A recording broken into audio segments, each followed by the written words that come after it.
Good morning everyone. तो last class में हमने पढ़ा था सीसीपी क्रिस्टल लैटिस के बारे में और पैकिंग फ्रैक्शन के बारे में। ठीक है, आज हम अगला टॉपिक स्टार्ट कर रहे हैं पे location of voids in FCC और सीसीपी यूनिट सेल। ठीक है, तो सबसे पहले तो हमें याद यहाँ पे ध्यान देना है कि अगर मान लो if n particles are present in crystal, अभी बोल सकते हैं unit cell, then number of octahedral voids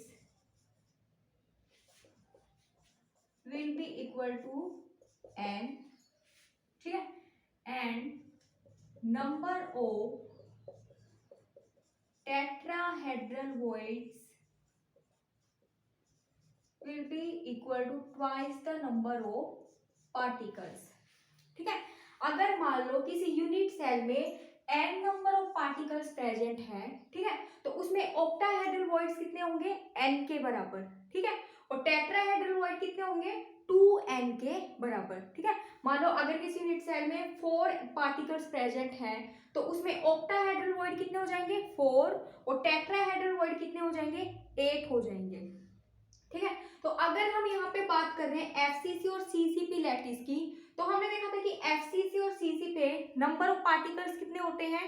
4 होते हैं। ठीक है, तो यहाँ पे हम देख सकते हैं number of particles in FCC और सीसीपी कितने होते हैं? 4। ठीक है, तो वहां पे ऑक्टाहेड्रल वॉइड कितने हो जाएंगे? इसके इक्वल, यानी कि n यानी कि 4, और टेट्राहेड्रल वॉइड कितने हो जाएंगे? 2 मल्टीप्लाई बाई 4 इक्वल टू 8। ठीक है, और टोटल नंबर ऑफ वॉइड्स यहाँ पे कितने हो जाएंगे? टोटल वॉइड्स कितने हो गए? 4 प्लस 8 इक्वल टू 12। ठीक है, अब देखो एफसीसी में हमें देखना है कि ऑक्टाहेड्रल वॉइड्स कहाँ पे होते हैं और टेट्राहेड्रल वॉइड्स कहाँ पे होते हैं। ठीक है, ये हमने ले ली यूनिट सेल, क्यू मान के चलते हैं। ठीक है, अगर ये एफसीसी है तो कॉन्स्टिट्यूएंट पार्टिकल कहाँ पे प्रेजेंट है? कॉर्नर पे। ठीक है, और फेस के सेंटर पे। ठीक है, अभी हमें यहाँ पे देखना है कि इसमें टेट्राहेड्रल वॉइड कहाँ पे होते हैं और ऑक्टाहेड्रल वॉइड्स इसमें कहाँ पे होते हैं। ठीक है, तो ऑक्टाहेड्रल वॉइड तो कहाँ पे बनता है? हर एक एज के सेंटर पे।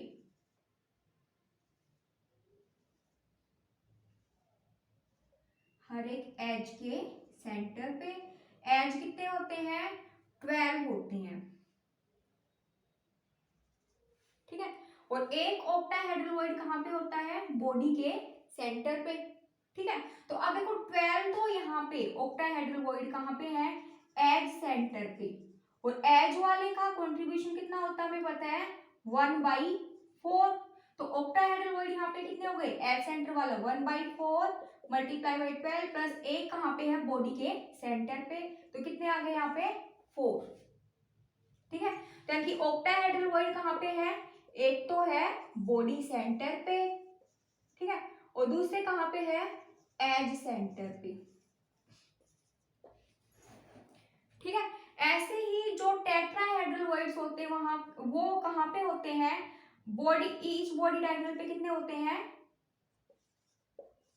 2 टेट्राहेड्रल वॉइड्स। एक बॉडी डायगोनल पे 2 टेट्राहेड्रल वॉइड बनते हैं, तो टोटल बॉडी डायगोनल कितने होते हैं? 4। तो वॉइड्स कितने हो गए? 4 मल्टीप्लाई बाई 2 इक्वल टू 8। ठीक है, तो इस तरह से क्या होता है? 8 वहां पे होते हैं टेट्राहेड्रल वॉइड्स। ठीक है, ऐसे हम इनको दिखा सकते हैं।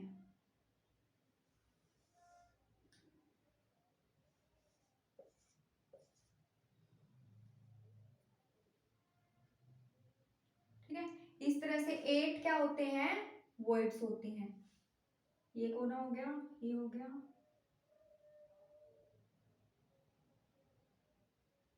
इससे जाएगा अपोजिट की ओर। ठीक है। तो इस तरह से 8 यहाँ पे क्या होते हैं, टेट्राहेड्रल वॉइड्स। ठीक है,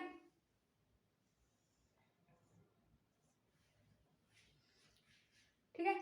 तो देखो यहाँ पे सिंपल हमें ये वाला ध्यान में रखना है कि अगर मान लो number of constituent particle n है तो वहां पे टेट्राहेड्रल वॉइड कितने हो जाएंगे 2n, और ऑक्टाहेड्रल वॉइड कितने होंगे n के बराबर। ठीक है, तो ऐसे ही हमने यहाँ पे देखा कि जो FCC है उसके अंदर अपने टेट्राहेड्रल वॉइड कितने आ रहे हैं 8 आ रहे हैं, और ऑक्टाहेड्रल वॉइड कितने आ रहे हैं 4 आ रहे हैं। ठीक है, अगर HCP की बात करें, HCP, तो HCP में नंबर ऑफ पार्टिकल्स कितने होते हैं, कल ही हमने कैलकुलेट किए थे 6 होते हैं। तो यहाँ पे टेट्राहेड्रल वॉइड कितने हो जाएंगे 12, ऑक्टा कितने हो जाएंगे 6, और टोटल वॉइड यहाँ पे कितने हो जाएंगे 12 + 6 = 18।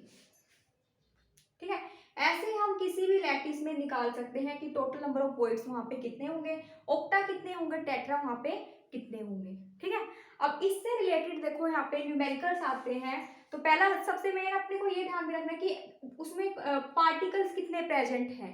ठीक है, अगर वो हमें पता लग जाएगा तो ऑक्टा और टेट्रा वॉइड का हमें पता लग जाएगा, और इस तरह से अपना न्यूमेरिकल हो जाएगा। ठीक है, तो अब देखो न्यूमेरिकल यहाँ पे पूछा जाता है, जैसे कि एग्जाम्पल लेते हैं यहाँ पे,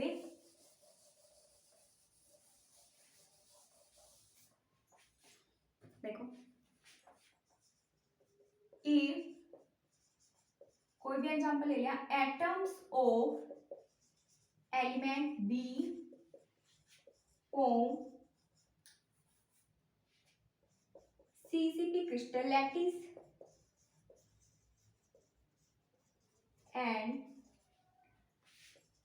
atoms of element A occupy tetrahedral, all tetrahedral voids, then what will be the formula of the compound?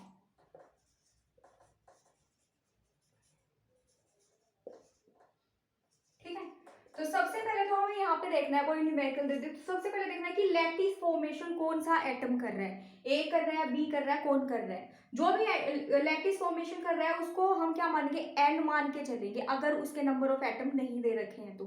ठीक है, तो यहाँ पे बी है वो क्या कर रहा है लैटिस की फॉर्मेशन कर रहा है यहाँ पे। ठीक है, तो इसका मतलब बी को हम क्या मानेंगे एटम्स ऑफ बी = n। जो लैटिस फॉर्मेशन कर रहा है उसको हम मान लेंगे n मान लेंगे। ठीक है, अगर ये n है यहाँ पे, ठीक है, तो इसका मतलब यहाँ पे दो तरह के वर्ड अपने को मिल सकते हैं, ऑक्टाहेड्रल एंड टेट्राहेड्रल। ठीक है, तो ऑक्टाहेड्रल वर्ड यहाँ पे कितने होंगे n के इक्वल, और टेट्राहेड्रल वर्ड कितने होंगे 2n के इक्वल। ठीक है, अब देखो क्या बोल रहा है कि जो A है एटम वो जितने भी टेट्राहेड्रल वॉइड्स हैं उनको ऑक्यूपाई कर रहा है। ठीक है, तो इसका मतलब यहाँ पे क्या हो गया, अपना B तो है, B एनाइन हो गया, लैटिस फॉर्मेशन कर रहा है, तो A कैटाइन हो गया, और A पूरे के पूरे टेट्राहेड्रल वॉइड को ऑक्यूपाई कर रहा है कि 2n को ऑक्यूपाई कर रहा है, तो इसका 2n यहाँ पे क्या है A है। ठीक है, अब इनका रेशियो यहाँ पे लेंगे तो क्या हो जाएगा A2B, और ये बन गया इसका फॉर्मूला।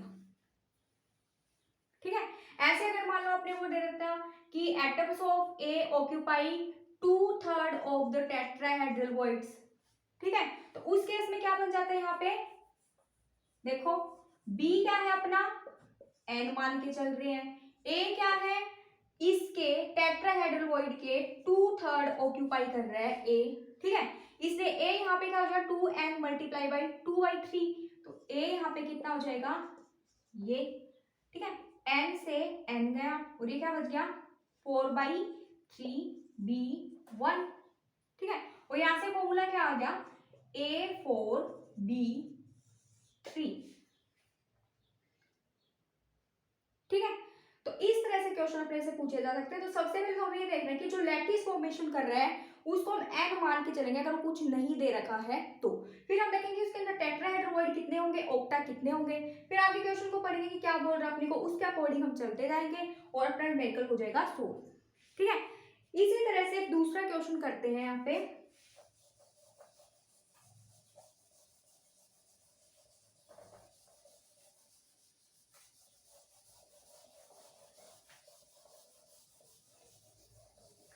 देखो अगली टाइप के क्वेश्चन यहाँ पे पूछे जा सकते हैं। इन crystal spinal MgAl2O4,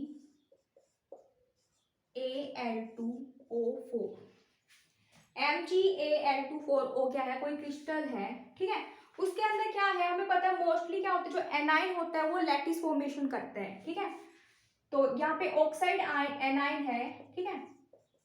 oxide anion are arranged in lattice, ठीक है। आगे लिखा है magnesium ion occupy tetrahedral voids, ठीक है। एंड अगला यहाँ पे कैटन है aluminium ion occupy octahedral voids, ठीक है। इसमें पूछा गया है पहला सवाल, then what percentage of tetrahedral voids covered by magnesium ions, ठीक है। एंड दूसरा है यहाँ पे what percentage of octahedral voids covered by aluminium ions, ठीक है। तो देखो सबसे पहले इस टाइप के न्यूमेरिकल्स में सबसे पहला स्टेप अपना क्या होता है, ये देखना है कि लैटिस फॉर्मेशन कौन कर रहा है। तो यहाँ पे देखो मोस्टली एनाइन जो होते हैं लैटिस फॉर्मेशन करते हैं, ठीक है, क्रिस्टल लैटिस बनाते हैं। तो ऑक्साइड यहाँ पे क्या कर रहा है, लैटिस के अंदर आ रहा है, ठीक है। तो ऑक्साइड जो है ऑक्साइड एनाइन, ठीक है। तो हम इसको मान लो कुछ भी अपने में फॉर्मूला नहीं दे रखा होता तो हम क्या मानते इसको एन मानते, लेकिन अब देखो यहाँ पे ऑक्साइड जो आयंस है अपने को 4 दे रखे हैं, उनके नंबर ऑफ एटम्स यहाँ पे कितने दे रखे हैं अपने को 4 दे रखे हैं, ठीक है। तो इस तरह से अगर नंबर ऑफ पार्टिकल्स n है यानी कि यहाँ पे 4 है तो ऑक्टाहेड्रल वॉइड कितने हो जाएंगे 4 और टेट्राहेड्रल वॉइड यहाँ पे कितने हो जाएंगे 8, ठीक है। तो अब देखो यहाँ पे ऑक्टाहेड्रल वॉइड कितने हैं 4 और कौन ऑक्यूपाई कर रहा है एल्यूमिनियम। अब एल्यूमिनियम यहाँ पे कितने हैं 2 है। अब वॉइड तो देखो टोटल कितने हैं 4 हैं, लेकिन एल्यूमिनियम आयन अपने पास में कितने हैं 2 हैं, तो 2 ही वॉइड क्या होंगे ऑक्यूपाई होंगे, ठीक है। तो इसका मतलब 4 में से कितने ऑक्यूपाई हो रहे हैं 2 हो रहे हैं, तो 1 में से कितना होगा 2/4 और 100 में से कितना हो जाएगा परसेंटेज पूछा गया तो मल्टीप्लाई बाई 100 हो जाएगा और ये कितना आ जाएगा 50%, ठीक है। यानी कि एल्यूमिनियम जो आयन है वो कितने परसेंट ऑक्टाहेड्रल वॉइड्स को कवर कर रहा है 50% को ऑक्यूपाई कर रही है, ठीक है। ऐसे एल्यूमिनियम का देखा जाए तो मैग्नीशियम का देखा जाए तो मैग्नीशियम जा रहे हैं टेट्राहेड्रल वॉइड के अंदर और टेट्राहेड्रल वॉइड कितने हैं 8 है, ठीक है, लेकिन मैग्नीशियम अपने पास में एक ही है। तो यानी कि टोटल 8 में से कितना ऑक्यूपाई होगा, एक ही टेट्राहेड्रल वॉइड ऑक्यूपाई रहेगा, बाकी क्या रहेंगे अनऑक्यूपाई रहेंगे। अब हमें क्या निकालना है इसका परसेंटेज निकालना है, ठीक है। यानी कि 8 में से कितने मैग्नीशियम ऑक्यूपाई है 1 है, ठीक है। 1 में से कितना हो जाएगा 1/8 हो जाएगा और पूछो कितने में से 100 में से पूछे तो 100 में कितना हो जाएगा ये 100, ठीक है। तो इस तरह से क्या हो जाएगा 12.5% मैग्नीशियम क्या कर रहे हैं इन वॉइड्स को ऑक्यूपाई कर रहे हैं, ठीक है। अगर टोटल में से कितने ऑक्यूपाइड हैं टोटल ऑक्यूपाइड उसका हमें परसेंटेज निकालना है। तो टोटल वॉइड देखो यहाँ पे कितने हैं ऑक्टा कितने हैं 4, टेट्रा कितने हैं 8, टोटल कितने हो गए 12, लेकिन ऑक्यूपाई कितने हो रहे हैं 2 तो मैग्नीशियम कर रहे हैं और एक क्या कर रहे हैं 2 तो एल्यूमिनियम कर रहे हैं, क्या कर रहे हैं मैग्नीशियम कर रहे हैं। तो टोटल कितने ऑक्यूपाई हो गए 3 है, कितने में से 12 में से, परसेंटेज निकालेंगे तो मल्टीप्लाई बाई 100 और ये क्या आ गया टोटल 25% यहाँ पे क्या है वॉइड्स ऑक्यूपाइड है, ठीक है, क्लियर है, ठीक है। अगला टॉपिक अपना यहाँ पे क्या है इंपॉर्टेंट टॉपिक है ये, ठीक है।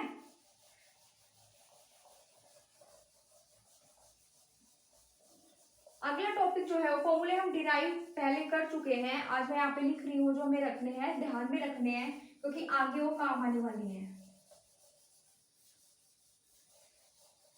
ठीक है, या उससे पहले एक बार देख लेते हैं रेडियस रेशियो।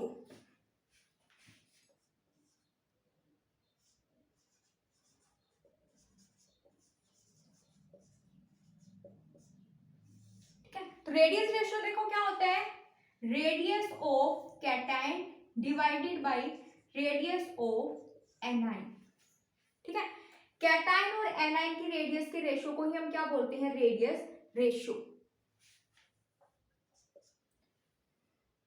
ठीक है, अब देखो यहाँ पे क्या देखते हैं हम, एक चीज यहाँ पे देखते हैं, रेडियस ऑफ कैटायन जो फैक्टर है जो डिसाइड करेगा कि जो इससे जो साल्ट बन रहा है कैटायन और एनायन से वो स्टेबल होगा या नहीं होगा। ठीक है, तो अब देखो जो कैटायन है उसका साइज अगर इंक्रीज होगा, ठीक है, अगर कैटायन का साइज इंक्रीज होगा तो इसके सराउंड में काफी सारे क्या आ सकेंगे, यहाँ पे एनाइड्स आ सकेंगे, यानी कि कोऑर्डिनेशन नंबर भी क्या होगा, इंक्रीज होगा।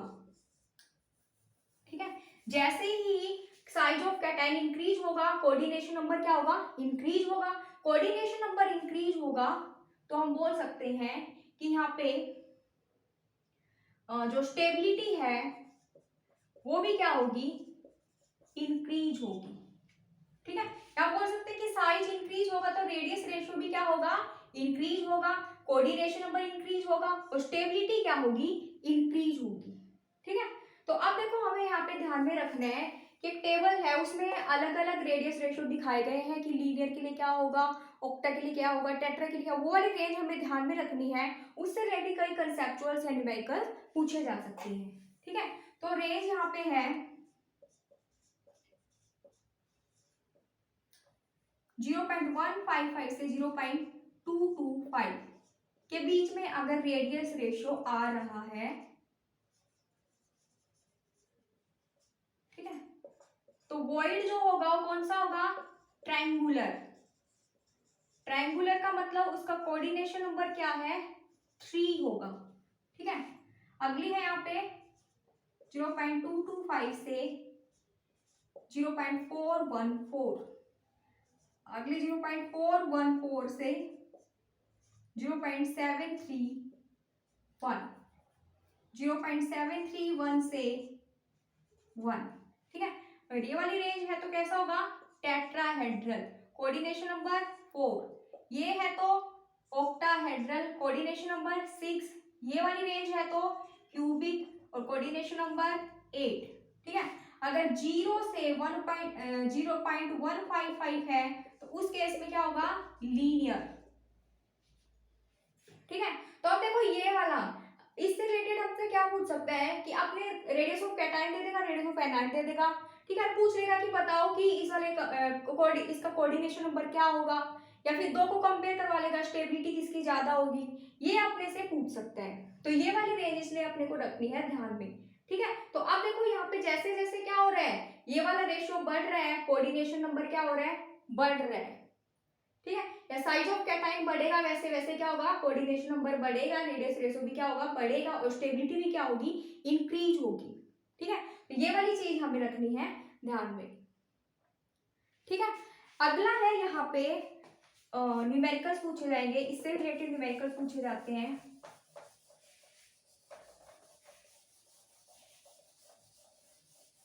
अगला टॉपिक है अपना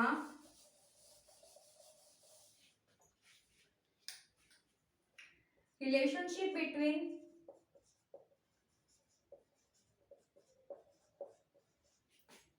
नियरेस्ट नेबर डिस्टेंस